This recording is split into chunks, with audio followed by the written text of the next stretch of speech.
To turn on one-handed mode on Samsung Galaxy S25 Ultra, we need to go to Settings. In Settings, scroll down to find and go to Advanced Features. And then over here you should be able to find one-handed mode. We can tap on this switch on the right side in order to quickly turn it on and off. However, we can also tap on one-handed mode in order to choose how we want to turn on the one-handed mode. So we can use a gesture. We can swipe down in the center of the bottom edge of the screen. So we can do something like this in order to quickly create the one-handed mode. We can also choose to move the window to the left or to the right. And we can also change the position as well, move it up and down over here by grabbing by this line at the top. And in order to exit the one-handed mode, we need to simply do the same gesture again.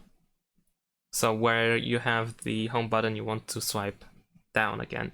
You can also use a button instead, so we can double tap the home button in order to enable and disable the one-handed mode. And that is it. Thanks for watching, leave a like and subscribe to my channel, and see you in my next videos. Bye!